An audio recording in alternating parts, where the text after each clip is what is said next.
Hello friend, good morning everyone. Today I am going to discuss the basics of limit. Basically, limit is a part of calculus. First of all, we are going to discuss about calculus. What is calculus? Calculus basically क्या mathematics का एक branch है. उसमें हम क्या study करते हैं? Functions value का स्टडी करते हो जो उस पॉइंट वो डोमेन में होनी चाहिए. ठीक है. तो बेसिकली लिमिट हमारा कैलकुलस का पार्ट है. इस लिमिट में हम क्या करते हैं, एक तरह से हम स्टडी करते हैं फंक्शन का कैरेक्टरिस्टिक का, मतलब फंक्शन क्या क्या लिमिटिंग वैल्यू होगी वगैरह वगैरह. बेसिकली मेन फाउंडर जो है कैलकुलस को है सर आइजक न्यूटन. ठीक है. इनका मैथमेटिक्स में बहुत सारा योगदान कंट्रीब्यूशन रहा है. तो इनमें बस फिर मैं आज का जो फंडा है जो मैं डिस्कस करने जा रहा हूँ किस फॉलो में आज का क्लास में फॉलो करूँगा, जिसमें कंटेंट का आज हम क्या क्या करेंगे, लिमिट का किस किस चीज़ की कवर करेंगे. फर्स्ट ऑफ ऑल इसमें हम कवर करेंगे व्हाट इज लिमिट, फिर उसके बाद डेफिनेशन ऑफ लिमिट, फिर प्रॉपर्टी ऑफ लिमिट, फिर स्टैंडर्ड लिमिट जो बाय डिफाइंड है कुछ रिसर्च के बाद, फिर उसमें हम लिमिट का सॉल्व करने का तरीके पे डिस्कशन करेंगे. First of all we are going to discuss what is limit. Limit basically क्या है? लिमिट एक तरह से टेंडिंग वैल्यू है, not exactly value. Limit just like a tending value. Limit defined कैसे होता है? लिमिट को अगर हम डिफाइन करते हैं एक तरह से फंक्शन का वैल्यू होता है. जो फंक्शन का वैल्यू होता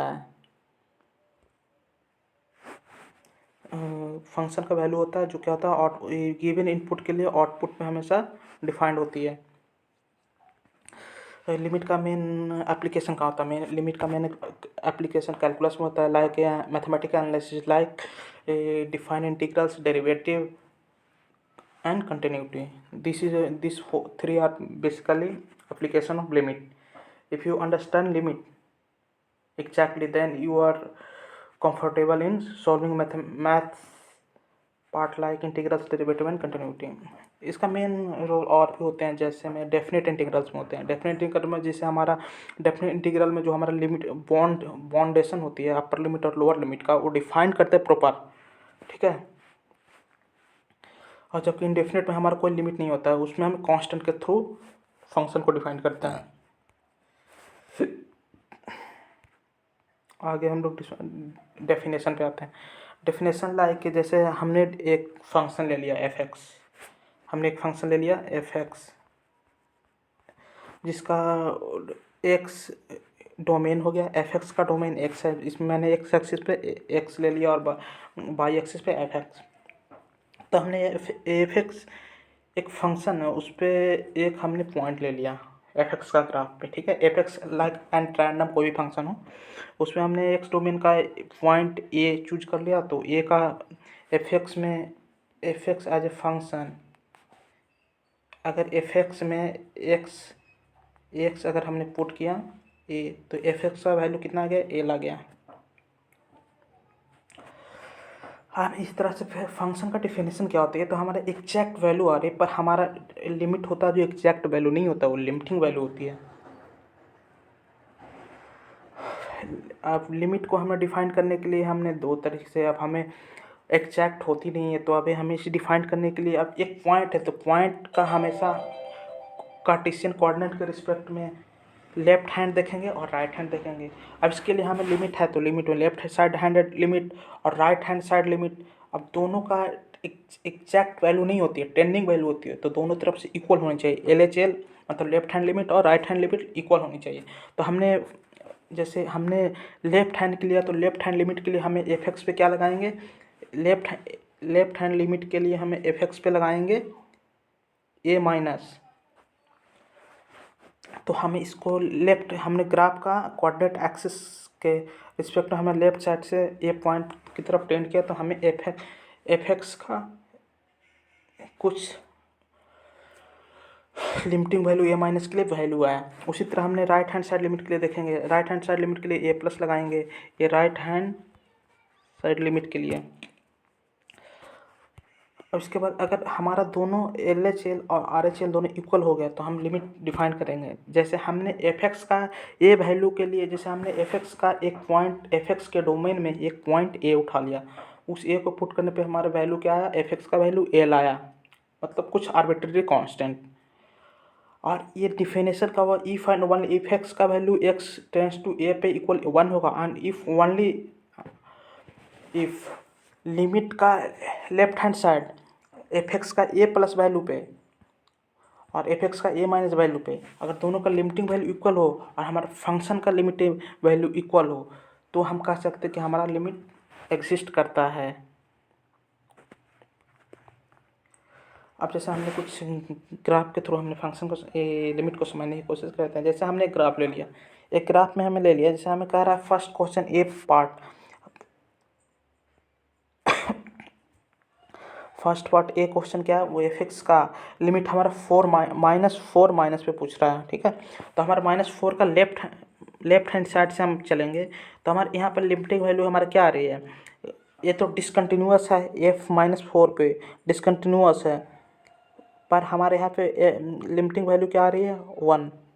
तो x-4 का लेफ्ट हैंड साइड से क्या हो जाएगा 1। अब आते हैं बी पार्ट पे, बी पार्ट है fx का पूछ रहा है x tends to -4 right hand side से। अब राइट हैंड साइड से -4 प्लस का, तो उसका लिमिटिंग वैल्यू फिर यहाँ हमारा ये यहाँ पे हमारा लिमिटिंग वैल्यू आ रही है -1। उसी तरह C part, limit fx x tends to -4 x tends to -4 fx x tends to -4। अभी fx हमारा एग्जैक्ट वैल्यू -4 पे पूछ दिया तो यहाँ पर हमारा लिमिट एग्जिस्ट नहीं करेगा, काहे कि -4 वाले वैल्यू पे हमारा ग्राफ टूटा हुआ। एक -4 से पहले अगर हम आए लेफ्ट हैंड साइड आए तो वहाँ पे हमारी वैल्यू चेंज हो रही है, और राइट हैंड साइड आए तो हमारी वैल्यू चेंज हो रही है। तो इसलिए यहाँ पे लिमिट fx का x -4 पे एग्जिस्ट नहीं करेगा। उसी तरह हम आते हैं डी ऑप्शन fx 4 है, आएगा किस पे, x 1 माइनस पे। इस तरह हमारा इसके लिए हमेशा अपने ग्राफ को देखते हुए हमेशा 3 पॉइंट ध्यान में रखनी चाहिए। fx का वैल्यू उस fx का डोमेन में जो x का पॉइंट के लिए हम लिमिट चेक कर रहे हैं, और उसका लेफ्ट हैंड लिमिट और राइट हैंड लिमिट तीनों इक्वल होनी चाहिए, तभी हम कह सकते हैं कि लिमिट हमारा डिफाइंड है। अब लिमिट का प्रॉपर्टी आ गया।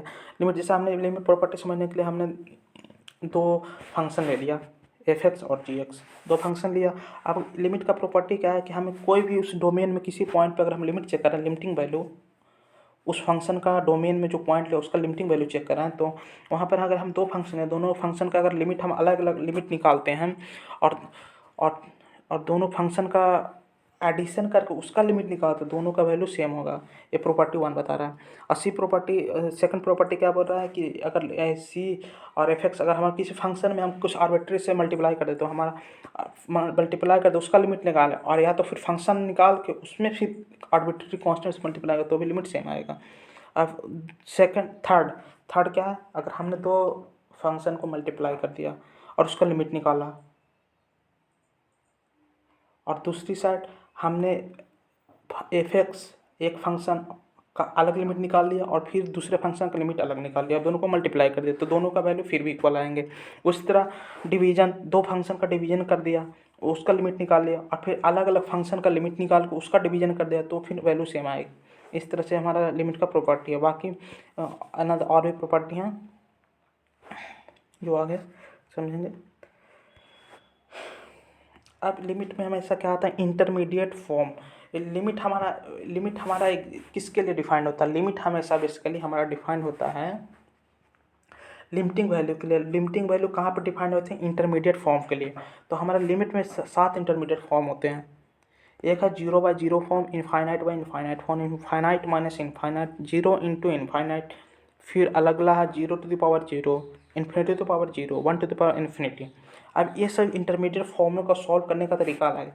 अब एज ए किसी फंक्शन में हम 0/0 फॉर्म तो डिफाइंड होती नहीं है, तो ये 0/0 फॉर्मेट का फंक्शन का लिमिट डिफाइन करने के लिए हमें इस इंटरमीडिएट फॉर्म का सहारा लेना पड़ता है, और ये सहारा लेकर हम किसका, लिमिट के थ्रू सॉल्व करते हैं। तो अगर 0/0 एज ए फंक्शन हमने कोई फंक्शन उठा लिया और उसमें अगर हमने पुट कर दिया एक, हम लिमिट हमेशा ध्यान रखने के बाद एक tending value tending to zero, by tending to zero. ये क्या होगा, ये हमेशा ये लिमिट एग्जिस्ट करेगा। ये क्या है, इंडिटरमिनेट फॉर्म है। और एक है exact value of zero, exact zero by tending zero. ये क्या है, एग्जैक्ट वैल्यू है टेंडिंग वैल्यू। ये तो ये हमेशा यहाँ पे इंडिटरमिनेट फॉर्म नहीं होगा, इसका वैल्यू जीरो हो जाएगा। ये हमेशा डिफरेंस ध्यान में रखना।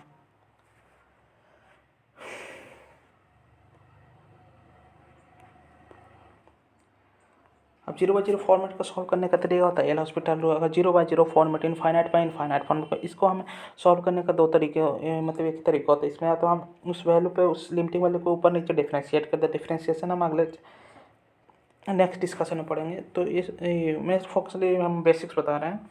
बेसिक्स के regarding zero by zero form, इस तरह का हम इंटरमीडिएट फॉर्म सॉल्व करने के एल हॉस्पिटल रूल का हम यूज करते हैं। अब लिमिट का सॉल्व करने का तरीका, मेथड, इसमें तीन मेथड होते हैं। बहुत सारे मेथड है पर बेसिकली मैं डिस्कस करूँगा तीन मेथड। एक होता है फैक्टराइजेशन, फिर रैशनलाइजेशन, फिर स्टैंडर्ड लिमिट कुछ होते हैं, फिर सब्स्टिट्यूशन के थ्रू हम करते हैं। इससे पहले हम कुछ स्टैंडर्ड लिमिट देख लेते हैं। स्टैंडर्ड लिमिट होता है कि जैसे हमने साइन एक्स,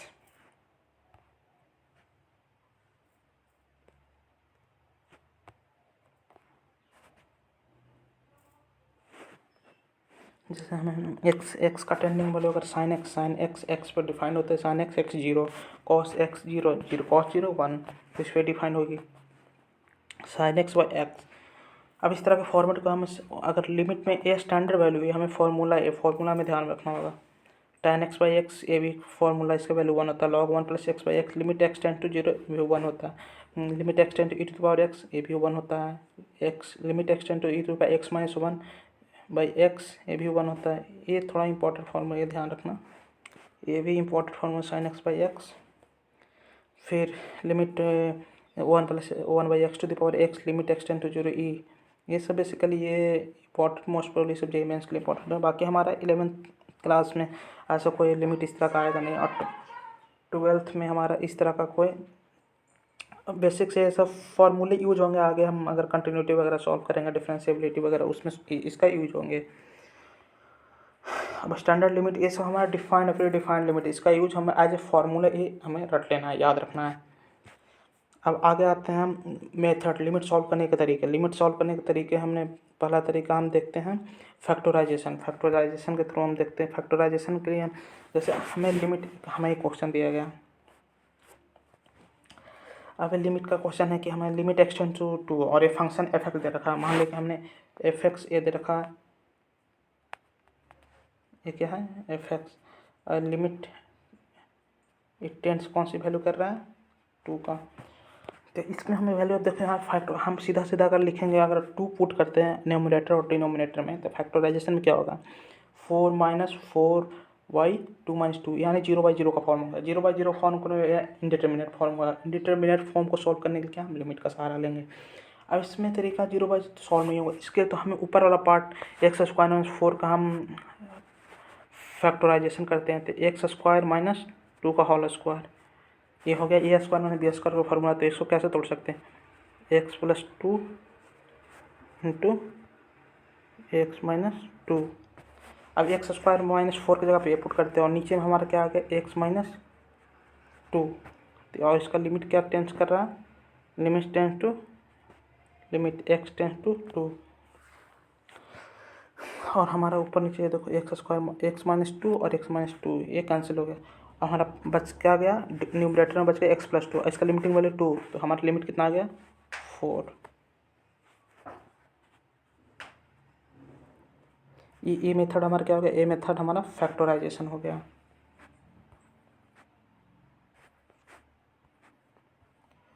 अब नेक्स्ट मेथड आते हैं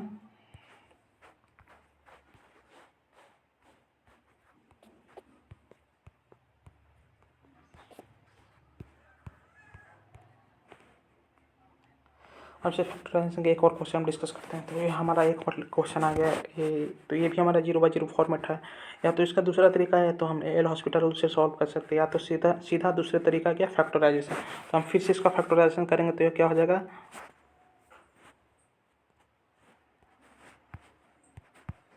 तो इसको फैक्टराइजेशन करेंगे तो क्या हो जाएगा x-5 इंटू x+5/x-5। अब फैक्टराइजेशन सबसे पहले इसको हम कैंसिल आउट कर लेंगे, न्यूमरेटर लिमिट जो कॉमन, फिर x+5 बच गया, इसमें limiting value x tends to 5, तो क्या हो जाएगा, लिमिट वैल्यू क्या हो जाएगा 10। अगला मेथड क्या है, रेशनलाइजेशन। रेशनलाइजेशन मेथड हमारा यूज होता है। इसमें हम क्या करते हैं, दो कॉन्जुगेट न्यूमरेटर या डिनोमिनेटर में जो होता है हम उसको उसी कॉन्जुगेट पेयर से मल्टीप्लाई कर देते हैं। अब कॉन्जुगेट पेयर होता क्या है, ये होता है जैसे हमने कोई ले लिया root x as example, root x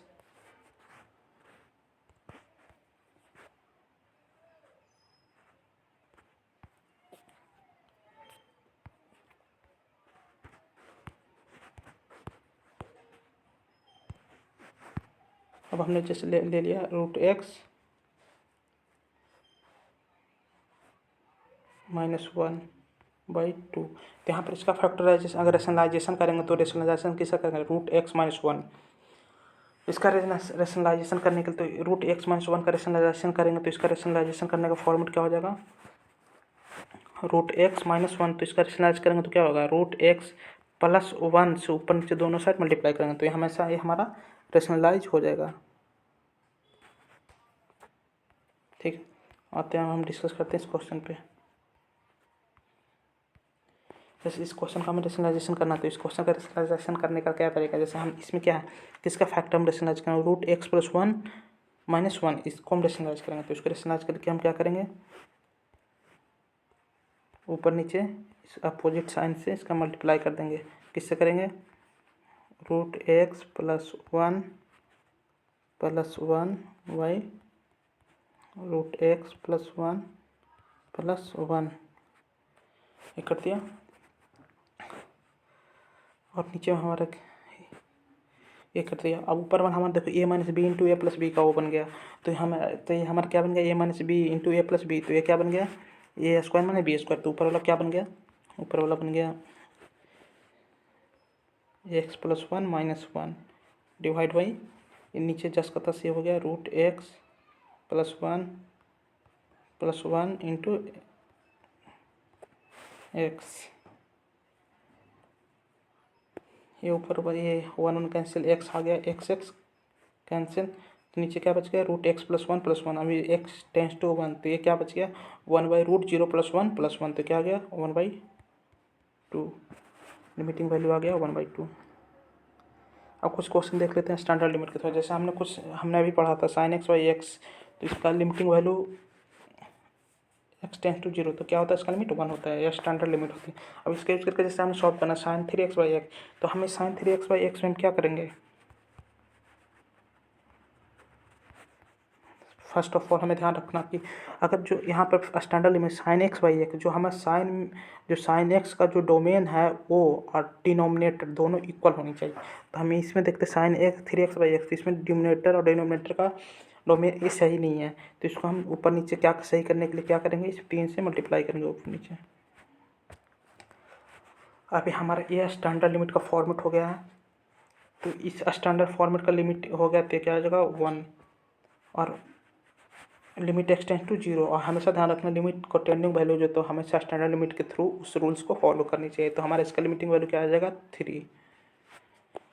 इसी तरह आते हैं इसका दूसरे क्वेश्चन 1 - cos x/x, इसका लिमिटिंग वैल्यू क्या है x टेंस टू 0। तो इसको सॉल्व करने के जैसे हमने x का वैल्यू 0 पुट किया तो 0/0 फॉर्मेट में। दूसरा इसका रूल्स है एल हॉस्पिटल अभी हमने सीखा नहीं, तो हमने बता रहा है कि उस मतलब एल हॉस्पिटल रूल्स के क्राइटेरिया को फुलफिल कर रहा है। तो इसको सॉल्व करने का तरीका यह है, या तो हम इसे हम ट्रिगोनोमेट्रिक फॉर्मूले से कर लेते हैं। 1 - cos x का फॉर्मूला हमने पढ़ा होगा,